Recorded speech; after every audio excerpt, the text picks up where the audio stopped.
Termites. It's night 13. Unlucky 13.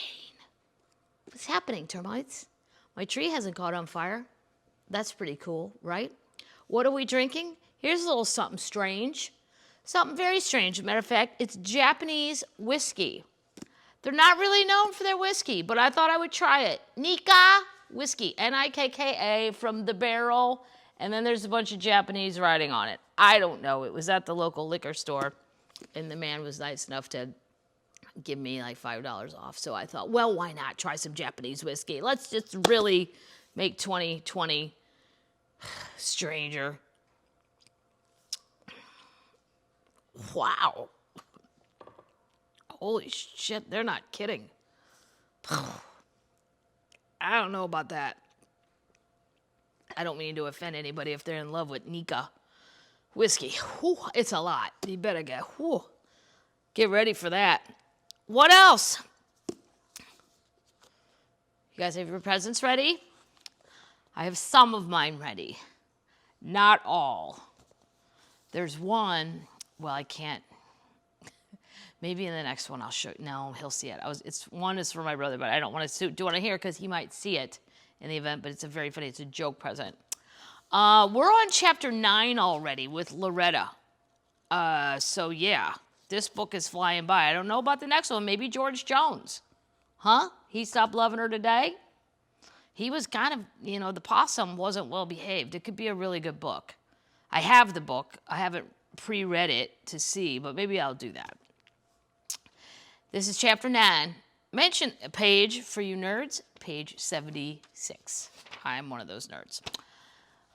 Mention the Grand Ole Opry and they'll smile every time. That's the name of the chapter. There wasn't no sign hanging in Nashville city limits that said, "Welcome Loretta Lynn" and 0 records. We got inside the Grand Ole Opry that first night only because we counted our pennies and sat in the audience. Some people sometimes talk about the Ryman, which is where the Opry was located back then, as a rustic, old-fashioned building with down-home Americans. Folks in bib overalls, inexpensive house dresses, boots with farm dirt still clinging to them. Okay. The Ryman is where the Opry used to be. I was supposed to do the Ryman, I don't know, at some point this past fall, but then it got moved. But that's where the Opry used to be, and it's famous because it has church pews instead of individual seats. And then they moved the Opry out to the mall land, and I think they should have kept it down there, which would mean I would probably never get to do it, but it's the country music people's deal. It's not for comedians. It's not our deal anyway, but I don't know. I'm not a fan of moving it to Gaylord Springs, Opryland, blah, blah. Although they do decorate the shit out of it for Christmas, so I'll give them points for that. And they have more hotel rooms out there. But then the people are downtown, and I think they think they're going to be downtown. It's a trick. It's trickery, and I don't approve of trickery. It didn't seem that way to me, considering where I came from. The Ryman and the people inside was uptown. I remember on that first night, a cold drink fell from the balcony onto my head, but it sure didn't douse my dreams. We slept in the car with what little money we had. We put into Opry tickets and more bologna. That's right, you fry yourself up a good bologna sandwich and nobody's complaining. We talked to anybody who would listen to us. People couldn't believe we thought I could get on the Opry without having any real connections, but Dew said it could be done, and I believed him. I know I was naive, very naive, and sometimes I think it was a blessing. Yeah, just stay in the dark. Let other people worry about it. That's not a bad plan. We kept hammering away at it, and before long they gave me a chance. Of course, I had the advantage that most artists don't have when they come to Nashville then or now. I already had a hit record. One thing that surprised me when we got to Nashville is that so many people who live here didn't like the idea of the Opry. From the time we arrived, town people we met started telling us it was just a hick show with hillbilly music.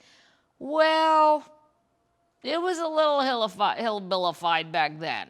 It's grown into something, but yeah. If there's more than one person playing a washboard, just saying. Just saying. Or your steel guitar. How many steel guitars you got out there? More than one? Hillbilly. But I thought it then and I think it now. The Opry put Nashville on the map. She's right about that. You can go anywhere in the world, mention the Opry, and people know what you're talking about. Maybe they've never been to America, so they ain't heard the Opry, but they still know what it is. You can take the #1 show in America on American radio and television today and go to Europe, mention the title, and the people will have no idea what you mean. But you mention the Grand Ole Opry, and they'll smile every time. That was the chapter title. See how she weaved that in there? Actually, before I ever played the Opry, I got to appear on Ernest Tubb's Midnight Jamboree, which comes on after the Opry goes off the air at midnight. Dude was a good talker when it came to my music, and Ernest Tubb believed in giving people a chance. There is still the Ernest Tubb record store. If you come to Nashville and go down to Broadway, you can go to the Ernest Tubb, and they have souvenirs in there. A lot was made in the movie about Patsy Cline hearing me sing on the Midnight Jamboree and inviting me to come see her in the hospital. But something else that first night made a big impression on me. This is something I wouldn't have dared to write in my first book.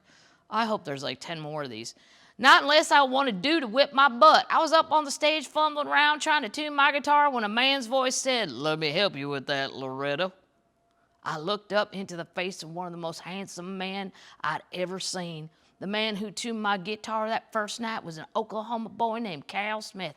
At that time, he hadn't had no real big hits yet, but he was Ernest Tubb's front man and rhythm guitarist. Of course, some years later, Cal would record one of the biggest hits in the history of country music, Country Bumpkin. I don't think I know that. I'm going to have to Google Country Bumpkin. So I got a little crush on Cal that night because he was so good looking. I'll tell you more about that later. I got on the Opry the way I've got on a lot of things in my time, just because I didn't know I couldn't do it. That's it. Just remain ignorant. You don't know what can happen. I don't disagree. Just say fuck it and go. I heard all those people talking about having to pay bribes, sleep with Opry big shots and stuff like that. Not me. Dude talked to the Opry people first, including Opry manager Ott Devine. He told Ott that the Opry would be a whole lot better show with me on it. Dude had the courage of a bullfighter, and of a bull too, because when anyone said no to Dude, they was just waving a red flag in front of his face. Finally, Ott agreed that I could perform, and one of my heroes, Ernest Tubb, introduced me on the opera. I sang the only hit I had, Honky Tonk Girl. I was invited back to sing the same song for the next 17 weekends in a row at the Opry. Wow, that's a lot of weekends in a row to sing one song. I wonder if they're paying her. A lot of people wondered how in the world I was getting so much time on the show when I didn't have no connections. I think my shyness hurt me a lot. Right, but the shyness is tied to the ignorant part, and you got to stay in the dark because it's going well. Don't know too much, ever. I didn't talk much to anyone, so they thought I was stuck on myself.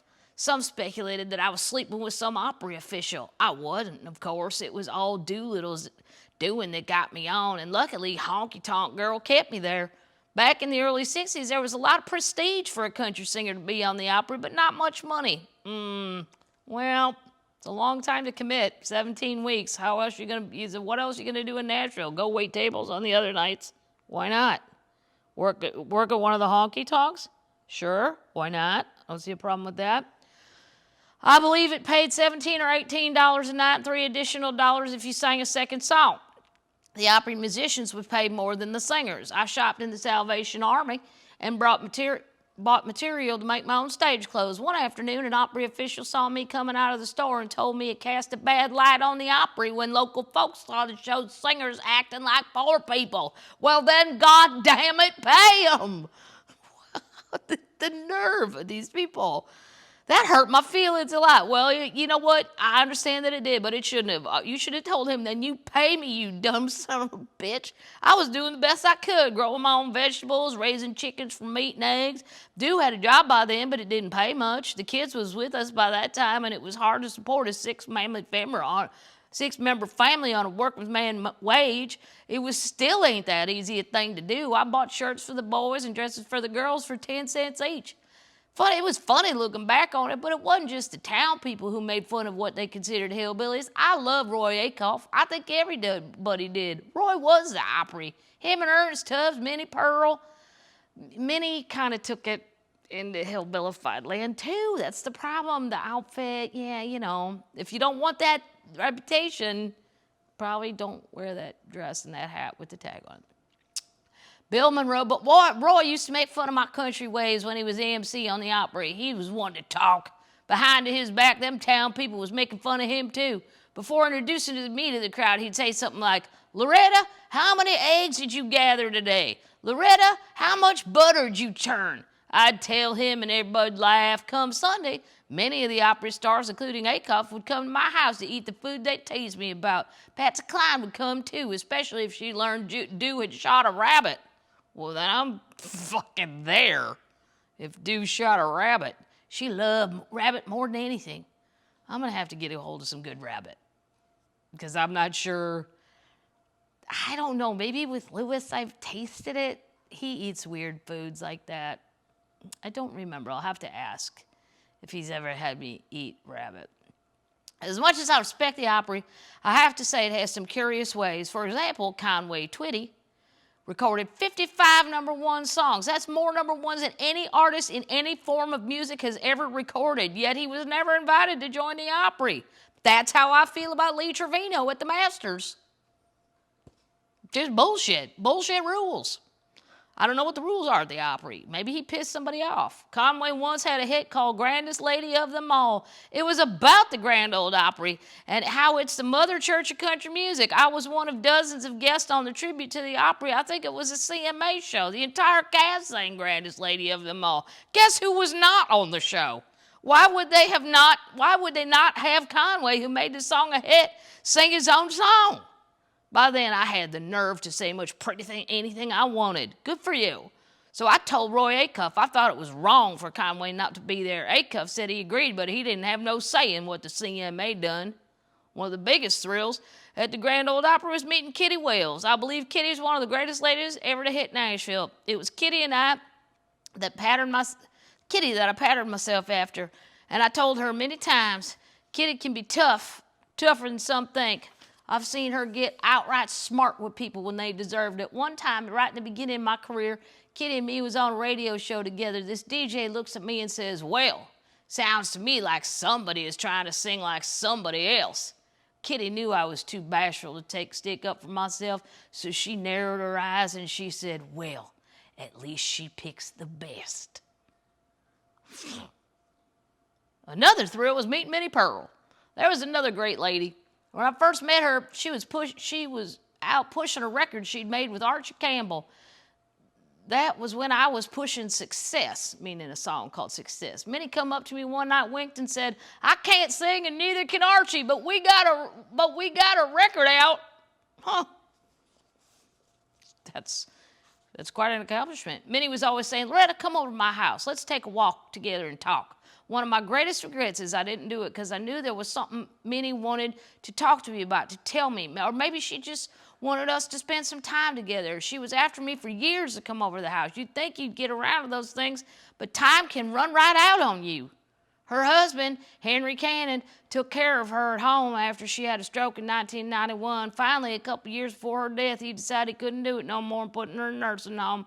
I was real upset about it at the time. I thought she might have stayed home and had more nursing help if she needed it. Maybe it had to be. Ain't no way for me to say. I will say this. I regret not going to the nursing home to visit her. I couldn't do it. My memories of her were so beautiful. I couldn't face seeing her after them strokes. Well, you kind of got to get beyond that. You know, not only that, but it was right after Dew and my two brothers had died. Oh, all right. Well, I didn't realize we were jumping that far ahead without any kind of notification that we were doing that. Who's the co-writer here? Patsy Bale Cox, right? One of the best breaks we got right off in Nashville was meeting up with a woman named Faye Morgan, who was backstage one night. Faye was a real friend to struggling musicians. We was so broke when we got to town. As I mentioned, we lived hand to mouth and slept in our car. When Faye realized how desperate we were, she offered to put us up at her house for nothing. One of the bits of advice I will give anybody writing a book: double check that all your friends got their name in it. When my autobiography come out, Faye said she was upset I didn't mention her. Well, dang it, I did mention her in the book. She just missed it. But Faye, for what you have done for doing me, I'm going to thank you again. So Faye got a shout out in 2 books. So if you have any friends writing books, you just tell them, God damn it, I want to be mentioned.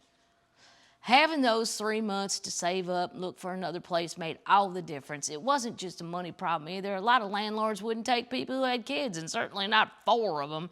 We finally found a place for $100 a month on Barber Drive in Madison, a little town east of Nashville. That was a lot of money for us to put together every 30 days. I was starting to earn a little bit from the Opry, and dude was working for $1.10 an hour at a gasoline station. He was grossing $44 a week, and after taxes, bringing home about $37. After whiskey, it was about $30. And that meant he was clearing $120 a month and spending $100 for rent. Depending on my Opry appearances, we had $20 to $40 for food, electricity, and clothes for us and the 4 kids. Of course, as I mentioned, I shopped at the Salvation Army store, so I saved a pretty good amount. I have never been afraid to make do. We're going to go a little longer, termites. Why not? It's the holidays. I don't even know where I was supposed to be this week. I've even lost track of all that. We're hoping for fall. Maybe a little sooner. I don't know. But I think I'm going to be in this chair for quite a while longer. I heard Walmart's going to be giving out the vaccine. You know what I'm going to say to that? Nope. I'm going to wait till, I don't know. Maybe it's fine. I'd feel better if mine was from a drugstore, meaning Walgreens or CVS. Chapter 10, still thinking of Patsy. Talking about the Opry after my first years in Nashville, it always makes me think of Patsy Cline. She was my friend in Nashville and one of the best women I ever knew. When I met her, there was a good Patsy Cline movie, by the way. If you Google it, wasn't Jessica Lange. I will Google it for you guys and tell you what it is, because it was really good. Whoever played Patsy was great, and the whole cast was good. I didn't even know anything about her, really, till I saw that movie. When I met her, I had nothing but a little song on a Canadian label. She was a superstar who never once acted like she thought she was any better than me or anybody else. Patsy's recordings are not country to my way of thinking. They are great records, just not country. That is throwing a hammer down right there. Oh. She wanted to make records that were more country. She could have done it too.